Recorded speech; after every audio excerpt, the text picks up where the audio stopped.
Okay everyone, welcome back to the channel and welcome back to another video on Gran Turismo 7. We're back with highlights from round 3 of the Nations Championship in the GTWS series, and we are at Sardegna A and we are in Group 2. Now this means that everyone's going to be in this CLK, so it's basically a single make race. And yeah, let's see how we get on. Now remember, if you do enjoy these highlights videos, hit that like button, subscribe to the channel, let me know in the comment section how you got on. You can see here we managed to qualify P5 with not the greatest qualifying, to be honest with you. I think it was a 31.6, which wasn't particularly great. I was expecting 2 to 3 attempts a little quicker than that, but still P5. There's opportunities here. I decided to start the race on the soft tyre, which was the overall slower strategy because mediums was quicker if you started mediums, then went to softs at the end because the softs lasted a lot better. But you can see here we took a risk and was hoping that some other drivers had started on the medium tyres, which by the looks of P3 he is on the mediums. It looks like P4 might be on the soft, so we're going to put these under pressure and see if we can force a mistake somewhere and see if we can get past one or even both of them would be amazing. So as we come out of this corner, you see getting on the pound nice and early, getting a much better exit than the 2 cars in front. Now I'm going to go for a little look up the inside here, but we're not going to go for the move. You see I brake early, that forces Colin to give Deed a little bit of a hit in the rear there, and then we stay to the left, nice exit off the corner, and we managed to get ourselves alongside with TX3 Deed now on the inside. And yeah, we kind of forced that by a fake move up the inside. Colin fell for it, clipped into the back of Deed, and that obviously pushed him wide a bit. So now we're on the inside, brake nice and early. You can see Deed on them medium tyres, not up to temperature, and this was a big risk of starting on the mediums. Is you had to take it very cautious on the opening lap, because with the standing start, with the rolling start and the GTWS series, the long build up, it takes a while and it cools the tyres down. The tyres start very, very cold for these races, so mediums was a risk, softs was a little bit safer in that regard, and this has actually worked out really well because we're now up to P3. We got Mikhail Azau in P1 there, one of the fastest drivers in the world. Most of you would have known about him, would know who he is. Previous GT Sport world champion, very, very quick driver. Now we got Slayers in front also, who is very, very quick on this combo. I remember racing Slayers, I think on GT Sport at this combo back in the X 2019, I think it was. I'm sure it was Slayers who was very, very quick in that combo. So we're going to see what we can do here and see if we can get anywhere near these two drivers. We know that Mikhail is going to be almost impossible to catch up, but there's definitely an opportunity to stay with Slayers if we drive pretty well here. I know that I've got reasonable pace here if we focus, so this is all about just trying to be consistent. We've got Cristiano behind us also, who I think had started on the medium tyres. So we can see him behind at the moment doing some pretty good pace on the mediums as well. Well, what I think is a medium. So if you keep your eye on that mirror, you can see why I think he's on the mediums is because every exit of a corner, you can see that I gain a little bit of traction and a little bit more time over him. So I was pretty convinced that P4 was on the mediums because I know he's a very, very quick driver. So this is going to be basically a case of trying to build up a gap and get away from Cristiano and hope that he gets some form of traffic or some issues somewhere along his journey with the pit stop. Now, one thing about these Group 2 cars is corners like that there are very, very difficult to go through when you're within 1.5 seconds of the car in front. It's a little bit easier when you're 1.5 than, say, 1 second or half a second. If you're really close to the car in front through corners like that, you get a massive loss of grip. Now, the CLK is not as bad as other cars in Group 2. We know that. It's a little bit easier to follow. So it does make it a little bit more possible to stay with the car in front. And you can see at the moment, we're staying around that 1 second gap to Slayers. First lap of 32.4, not particularly amazing there, but like I say, when you're in this slip, we gain a little bit on the straight. You can see we're only really gaining a tenth on that really long straight, so that whole massive straight there, we only gain a tenth, but we're probably going to lose more than that on the traction and also the mid to high speed corners that you can see through here. You can see as you go through these corners, this wasn't too bad, and this corner was a little bit sketchy on the traction when you're putting the throttle down, but other than that, it wasn't too bad. This left-hand corner when you follow him, was a corner that you noticed the understeer as you're coming through. You could just feel you couldn't get on the throttle quite as early as you'd like to, but you can see we managed to stay pretty close to Slayers through there and actually get that gap under 1 second. You can see also now Cristiano pulling further back, so I was pretty sure at this stage because I know that Cristiano's a faster driver than me, so I know that he's on the mediums at this stage, so I know that we need to really get on with this and see if we can push up to Slayers. But at the moment, pace is not bad. You can see that Mikhail's out there. We're on lap 3. He's 2.4 seconds clear of us. He was around 2 seconds before we even got ourselves into P3. So we're driving reasonably good here. We're up on that delta. A reasonable exit off that corner. You can see so close. Very difficult corner to get right. It's so easy to run onto the grass there and end up in the barrier. Remember, these races have full damage on, so we had to be a little bit cautious, because one little mistake and you pick up damage, that is going to be your race over, especially for us starting on the soft tyres now, because we'd have to go in the pits and then probably put softs back on, or just do mediums and do a massive stint on the mediums, which wouldn't work out very well. So over the lines with a 32.2, which is not a bad lap at this stage, considering we started on the soft tyres. Obviously, if we started on the mediums and then went to the softs, we'd probably be in the 31s, I think, because you'd have the lighter fuel and obviously the better condition tyres at the end.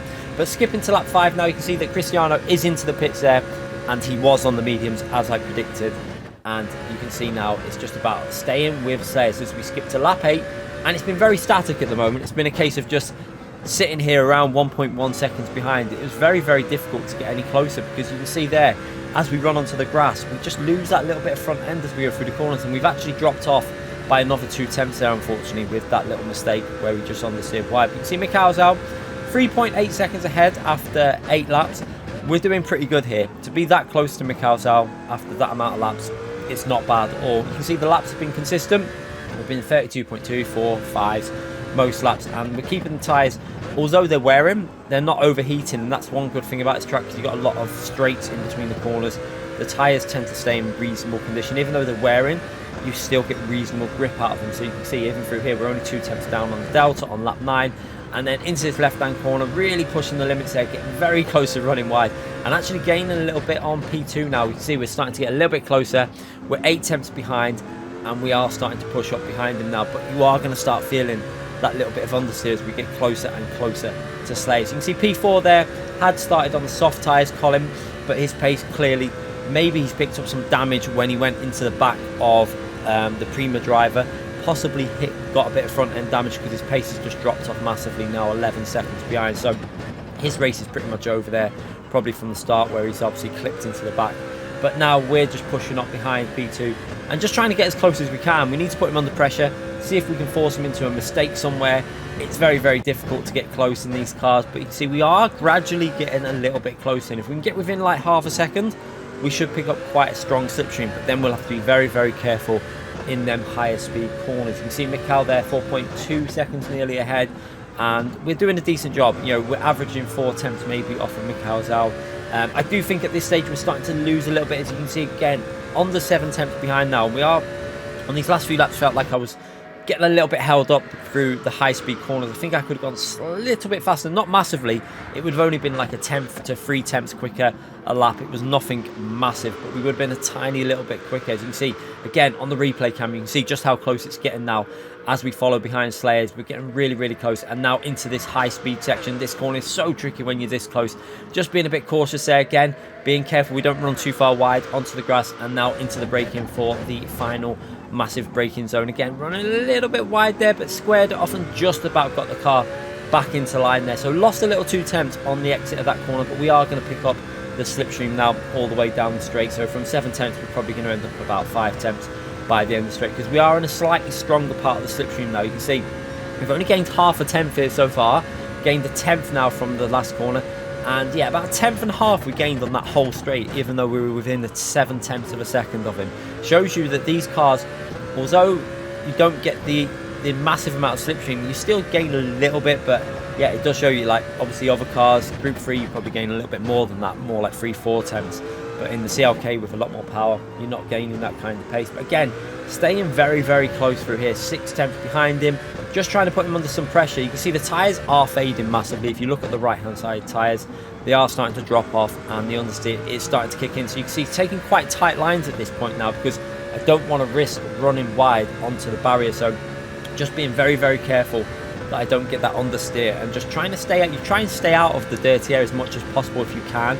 And again, into that braking zone, braking just before the 100 board. Again, rotation with first gear, second gear for traction, and then just trying to get a smooth exit off the corner, which we do pretty well there. Again, around 7 tenths, we're going to get a bit of dirty air through this corner. Again, just be careful as we go down to 4th gear for that rotation, and then just get back on that throttle, and again, just keeping it nice and safe. Again, managed to actually gain through that corner, which is quite nice. And now into the braking zone, brake it up to 2nd gear, and you can see Slayers goes a little bit wide there. He's actually gone onto the grass.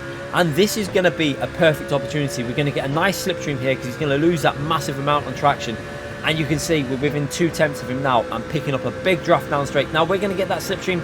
We're going to go over to the right hand side and do a little fake here. So he goes to the right and there's a gap there. However, he closes it and nearly pushes us into the wall there. That could have been a massive moment, but we managed to stay up the inside here now. Give him space on the outside and pull off quite a nice move there up the inside and into P2. So that was a very scary moment. That could have been a big crash. We'll have another look at that in slow motion in a minute, but you can see now we're up to P2, a perfect opportunity, perfect moment to really get that P2 just before we're going to go on to the medium tyres. So let's have a little look at the slow motion. So as we're following behind Slayers, I don't think this was dirty. Some people might say it was, but I think it was just a little bit reactionary by him. You can see we go to the right, fake it, then go to the left, but then he turns drastically to the left to try and block us off. I don't think he did it in a malicious way. I think it was just a reactionary thing. When you see someone in the mirror, I think he just did it and there was no hard feelings there. It was a little bit naughty, I'd say, but yeah, maybe he shouldn't have turned over that quick there. Just he kind of fell for it. He left the door open, so yeah, maybe should have just let us have that space on the inside. But we managed to get the move done anyway and up into P2, and now we're 5.5 seconds behind Mikhail Zhao. Again, after 12 laps, that's not too bad. Tyres are fading now though. You can see it on the telemetry. Our right hand side tyres, they're the tyres that take most of the wear at this track, obviously with it being a clockwise track, so they're starting to really fade off. You can see the rear right, because I'm running +4, the reason for that, because we're on soft tyres, we want the rotation, but also because you want the front end grip really for some of the high speed corners, the risky corners where the car's got the potential to understeer into the barrier. So keep the front end tyres alive as much as possible. You can see now we've got that gap around 7/10 to Slayers behind us, so at the moment we look alright. As long as we keep him around, you know, over 6/10 behind, he shouldn't really be able to go for a move on us, and we should be able to hopefully hold on to a P2. We're not going to be fighting P1. We know that P1 is a lot quicker than us, so it's just a case of trying to hold on and hoping that Cristiano hasn't had it, like obviously doesn't manage to jump us. However, we have noticed there that he has lost a position and he's into the pits. You can see it there. He's off into the pits, so my prediction for that is when he's been overtaken, something's happened there. There's been contact or something, or he's hit the barrier and he's actually picked up damage. So that's why he's gone into the pits, because there's no reason why he would have pitted there. So Cristiano obviously picking up damage, and that has been brilliant for us because that means now he was the main driver on the mediums. He was the fastest driver on the track probably who had started on the mediums, and he was the one who would have been very, very close to me as we got off obviously our soft tyres and onto the medium tyres. So some real good luck there for us. That means now we can just try and keep this nice and smooth. You can see the gap around 6/10 to Slayers behind us there. And again, we're going to come up to this fast corner where it's going to be very difficult for him to follow through. This is the corner where it's just very difficult when you're following close. We just run a little bit wide there, get that gap back up to 7/10, so you can see he loses a temp straight away through that fast corner. That's the problem when you're following through them really high speed corners in these cars. Good exit off the final corner, and now this is where we're going to be going into the pits, because these tyres have had they're gone. There's nothing left on these now. They possibly could have got one more lap in, but it was not worth the risk. It's better to get in the pits and get a fresh set of mediums, which will probably be just as quick, if not quicker, than them tyres. So out the pits we come, 7/10 ahead, and now it's just a case of maintaining the gap. Don't do anything stupid. Don't overdrive it. We're not going to catch up to P1. He's 6 seconds clear of us. It is a case of just playing it smart. We've got, the great thing is we've got Slayers behind us who can act as a buffer to anyone on the soft tyres that could get anywhere near us at the end. But looking at the gaps, I think that we were going to be okay. You could see it on the track map as we come out of this corner. Keep your eye on the track map. You can see as we accelerate out, there's a nice gap there between Slayers and the car behind him. So with the fact that their tyres are going to be fading off, our medium tyres are going to be fully up to temperature within 2 laps. We should be in a very, very good position here and able to hold on to this. It's just a case of trying to get the gap to around 1 second to Slayers, just so that we're in a comfortable zone. At the moment he's 8/10 behind, but as soon as we get to them higher speed corners, he should struggle a little bit on the mediums, because obviously you're going to lose even more time. It's probably harder to follow on the mediums than it is the soft tyres, because obviously the soft tyres, the car in front can go fast through the corners, but it's a little bit more of a loss of aero when you're on the mediums, because you don't have that front end grip versus the soft tyres. So again, you can see there 3/10's gone pretty much as soon as we went through that corners, and we got the gap to 1.2 seconds, and that really does explain it straight away. It's a little bit more difficult to follow in them high speed when you're on the slightly harder compound, and that's helped us out there, because now we're at 1.3 seconds, and this is going to be comfortable as long as we keep the car on the track and don't make any silly mistakes. Keep it comfortable. And you can see there, by the time we got to lap 18, out of 18, we managed to keep the gap pretty much stable around 1.3 to 1.5. I think we got it up to 1.7, but yeah, it was pretty comfortable from this position now, just not taking too many risks. We did quite a good lap on 16 on the mediums of 32.8, where we tried to break that slipstream a bit, and we managed to do it, and it just meant we could just take it nice and easy for these last few laps. And we're going to take a very well and solid earned P2 in this race. There was no way of getting P1 with Mikhail 9 seconds ahead. Way too quick for us.